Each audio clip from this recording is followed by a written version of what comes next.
திருச்சி விமான நிலையம் வழியாக தங்கம் கடத்தப்படுவதாக எழுந்த புகாரில் கடந்த மாதம் 5ஆம் தேதி சிபிஐ விசாரணை நடந்த நிலையில் தற்போது சுங்கத்துறை ஆய்வாளர்கள் 7 பேர் உட்பட 10 அதிகாரிகள் பணியிட மாற்றம் செய்யப்பட்டுள்ளனர். இது தொடர்பான கூடுதல் விவரங்களை அளிப்பதற்காக நம்முடைய செய்தியாளர் மகேஸ்வரன் இணைப்பில் இருக்கிறார். அவரிடம் பேசலாம். மகேஸ்வரன், ஒரு மாதத்திற்கு பின் நடவடிக்கை எடுக்க என்ன காரணம்? விரிவான விவரங்களை பதிவு செய்ய. அமிர்த், திருச்சி விமான நிலையத்திற்கு பன்னாட்டு பயணிகள் வருகிறார்கள். சிங்கப்பூர், மலேசியா, வளைகுடா நாடுகள், இலங்கை உள்ளிட்ட பல்வேறு நாடுகளிலிருந்தும் திருச்சி பன்னாட்டு விமானத்திற்கு பயணிகள் வந்து சென்று கொண்டிருக்கிறார்கள். திருச்சி விமான நிலையம் மட்டுமல்ல, திருச்சியை மையப்படுத்தி வெளிநாடுகளிலிருந்து பெருமளவிலே தங்கம் மற்றும் விலையுயர்ந்த ஆவணங்கள் கடத்தப்படுகிறது. இதற்கு சுங்கத்துறையினர் உடந்தையாக இருக்கிறார்கள் என்ற குற்றச்சாட்டும், அப்பாவி பயணிகளிடம் தேவையில்லாத நெருக்கடிகளை காட்டுகிறார்கள் என்ற ஒரு குற்றச்சாட்டும் தொடர்ந்து நிலவி வந்தது. இத்தகைய சூழ்நிலை கடந்த மாதம் 5ஆம் தேதி சிபிஐனுடைய சிறப்பு குழு விசாரணை நடத்தினார்கள். சிபிஐனுடைய லஞ்ச ஒழிப்புத்துறை குழுவினர் விசாரணை நடத்தினார்கள். 5ஆம் தேதி, 6ஆம் தேதி, 7ஆம் தேதி என 3 நாட்கள் தொடர்ச்சியாக விமான நிலையத்திலே முதல் முறையாக விசாரணை மேற்கொண்டார்கள். பயணிகள், சுங்கத்துறையினர் பல்வேறு தரப்பினரும் விசாரணை நடத்தி சுங்கத்துறையைச் சேர்ந்த உதவி ஆணையர் வெங்கடேஸ்வரர் உள்ளிட்ட 6 பேரையும் பயணிகள் குருவியாக செயல்பட்ட கடத்தல்காரர்களாக இருப்பார்கள் என்ற சந்தேகத்தின் அடிப்படையிலே கைது தனியாக விசாரிக்கப்பட்டு 13 பேரை தனிமைப்படுத்தினார்கள். பயணிகள் 13 பேர், கடத்தல்காரர்கள் உள்ளிட்ட பயணிகள் 13 பேர், சுங்கத்துறையினர் 6 பேர் என 9 பேர் சிபிஐ கைது செய்யப்பட்டார்கள். கைது செய்யப்பட்ட சுங்கத்துறையினர் 6 பேருமே அப்பொழுதே பணியிட நீக்கம் செய்யப்பட்டிருக்கிறார்கள். இந்நிலையில் தொடர்ச்சியாக சிபிஐயும் மற்றும் சுங்கத்துறையுடைய வான் நுண்ணுயிரி பிரிவு எல்லாம் கண்காணித்துக் கொண்டிருந்தார்கள். கடந்த 1 மாதமாக நீங்கள் பார்க்கின்ற பொழுது இந்த சிபிஐ விசாரணைக்கு பிறகு தங்க கடத்தல் பறிமுதல் செய்யப்பட்டதாக பெருமளவிலே எந்த செய்தியும் வரவில்லை. இத்தகைய சூழலிலே சுங்கத்துறையினுடைய மீது தொடர்ச்சியான நடவடிக்கையாக எடுத்திருக்கிறார்கள்.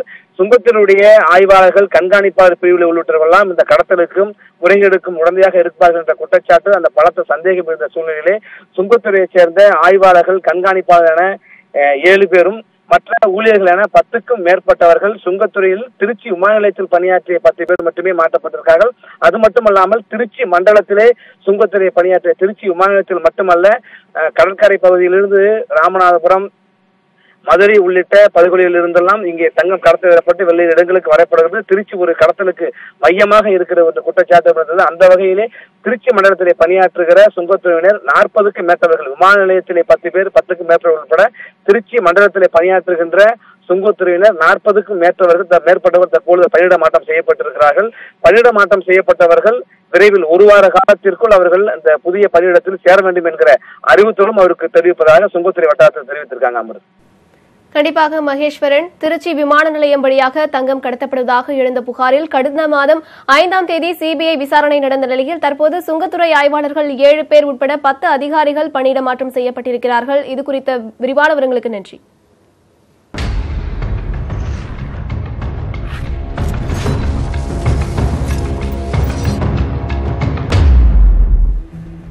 இனி செய்திகளை துல்லியமாகவும் விரைவாகவும் தரும் எக்ஸ்பிரஸ் 18 துரித செய்திகளை பார்க்கலாம். தெலுங்கானாவை சேர்ந்த எம்பி ஒருவருக்கு பிறந்த நாளின் போது பாலபிஷேகம் நடைபெற்றுள்ளது. தெலுங்கானா ராஷ்டிரிய சமிதி கட்சியை சேர்ந்தவரும் மல்காஜ்கிரி தொகுதியின் எம்பியுமான மல்லா ரெட்டி நேற்று தனது 65வது பிறந்த நாளை கொண்டாடினார். அப்போது கோவில்களில் சாமி சிலைகளுக்கு பாலபிஷேகம் நடைபெறுவதைப் போல மல்லா ரெட்டிக்கும் பாலபிஷேகம் செய்யப்பட்டது. விநாயகர் சதுர்த்தி நெருங்கி வரும் நிலையில் விழுப்புரத்தில் விநாயகர் சிலைகள் தயாரிப்பு பணி முழுவீச்சில் நடைபெற்று வருகிறது. விழுப்புரம் அருகே உள்ள ஐயங்கோவில்பட்டு கிராமத்தில் 50க்கும் மேற்பட்ட குடும்பத்தினர் விநாயகர் சிலைகள் தயாரிக்கும் தொழிலில் ஈடுபட்டுள்ளனர். சுற்றுச்சூழலுக்கு மாசு ஏற்படுத்தாத வகையிலான மரவள்ளி மாவு, காகிதக்கூழ், தண்ணீரில் கரையக்கூடிய வர்ணங்கள் மூலம் விநாயகர் சிலைகள் வடிவமைக்கப்படுகின்றன.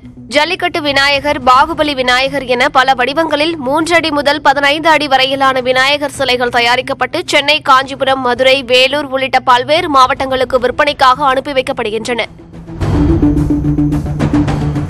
தேனி மாவட்டம் கம்பத்தில் குடும்ப தகராறு காரணமாக தலைமை காவலரின் மனைவி 2 குழந்தைகளை கொலை செய்துவிட்டு தானும் தற்கொலை செய்து கொண்டார். கம்பம் வடக்கு காவல் நிலையத்தில் பணிபுரிந்து வரும் தலைமை காவலர் அழகுதுரைக்கும் அவரது மனைவி ஜெயமணிக்கும் வீடு கட்டுவது தொடர்பாக தகராறு ஏற்பட்டு வந்துள்ளது. இந்நிலையில் பணி முடிந்து வீட்டிற்கு வந்த அழகுதுரை நீண்ட நேரமாக வீடு பூட்டியிருந்ததால் பூட்டை உடைத்து உள்ளே சென்றுள்ளார். அப்போது அவரது மனைவி ஜெயமணி தூக்கில் தொங்கிய நிலையில் உயிரிழந்து கிடந்தார்.